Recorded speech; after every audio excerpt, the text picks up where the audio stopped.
شیر اور خرگوش۔ ایک گھنے جنگل میں ایک شیر رہا کرتا تھا۔ وہ تمام جنگل کا بادشاہ تھا، لیکن وہ بادشاہ جیسے پیش نہیں آتا تھا۔ ہر دن بے رحمی سے جنگل کے جانوروں کو کھا جایا کرتا تھا۔ شیر کے خوف سے جنگل کے جانور چھپ جایا کرتے تھے اور خود اپنی بھوک و پیاس کو مار کر سخت مشکلات سے دوچار ہونے لگے تھے۔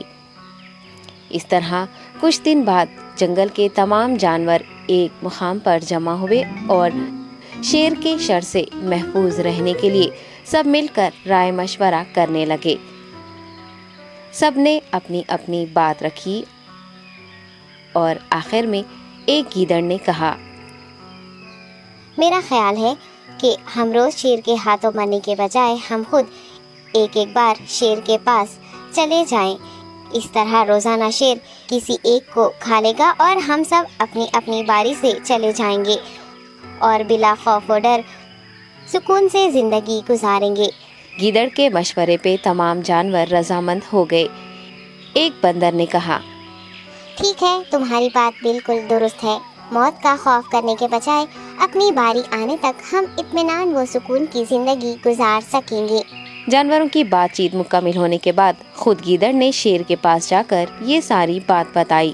گیدڑ کی باتیں سننے کے بعد شیر نے کہا، میں بادشاہ ہوں، اس لیے تم سب کی بات مان رہا ہوں، لیکن ایک بات غور سے سن لو۔ اگر کسی دن مجھے جانور ملنے میں تاخیر ہو جائے تو میں خاموش نہیں بیٹھوں گا اور دوبارہ تم سب پر حملہ کرنا شروع کروں گا۔ شیر نے بڑے غصے سے یہ سب کہا۔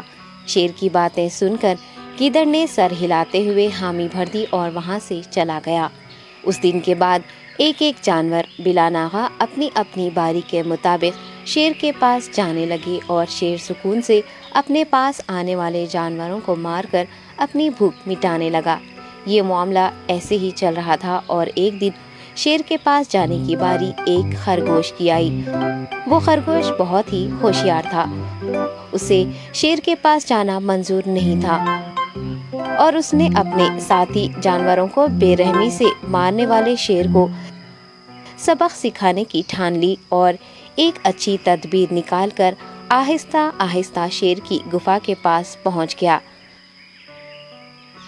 تاخیر ہو جانے سے شیر کافی غصے میں تھا اور خرگوش کو دیکھ کر غصے سے کہنے لگا، میں نے تم سب کو پہلے ہی کہہ دیا تھا، دیر ہو جائے تو میں خاموش نہیں بیٹھوں گا۔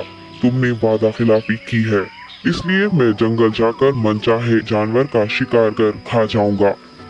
تب خرگوش نے شیر سے کہا، معاف کر دیجیے بادشاہ سلامت، غلطی ہو گئی اور اس کا ایک واجب سبب ہے۔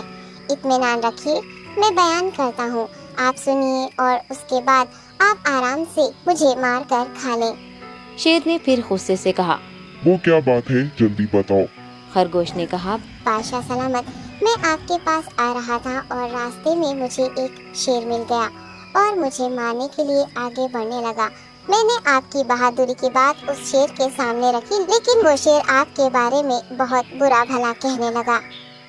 یہ سن کر میں نے غصے سے کہا، تم ہمارے جنگل کے نہیں ہو، ہمارے بادشاہ کے بارے میں ایسی باتیں مت کہو۔ یہ سن کر وہ شیر مجھ پر حملہ کرنے کے لیے تیار ہو گیا۔ یہ دیکھ کر میں نے کہا، تم مجھے مارو گے تو ہمارے بادشاہ تمہیں ہرگز نہیں بخشیں گے۔ تب اس شیر نے کہا، تمہارا بادشاہ میرا کیا کر لے گا؟ میں نے کئی ہاتھیوں کو اپنے پنجے سے مار گرایا ہے، تمہارا بادشاہ ہو یا کوئی اور ہو، میرے ہاتھوں بچ نہیں سکتا اور میرے سامنے کوئی ٹک نہیں سکتا، میں اسے ختم کروں گا۔ یہ سب بدتمیزی کرنے لگا۔ میں نے اس شیر سے کہا، تم ہمارے بادشاہ سے آ کر بات کرو۔ تب اس نے فخر سے کہا، میں کیوں آؤں؟ تمہارے بادشاہ میں دم ہے تو اسے ہی یہاں لے کر آؤ۔ یہ کہہ کر مجھے دبانے لگا۔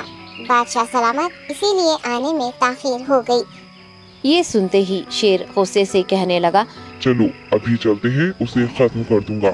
یہ سننے کے بعد خرگوش نے شیر کو جنگل کے درمیان موجود ایک کنویں کے پاس لے گیا۔ خرگوش نے کہا، بادشاہ اس کے اندر دیکھیے، وہ وہاں آپ کا بے صبری سے انتظار کر رہا ہے، آپ اسے اچھا سبق سکھائیے۔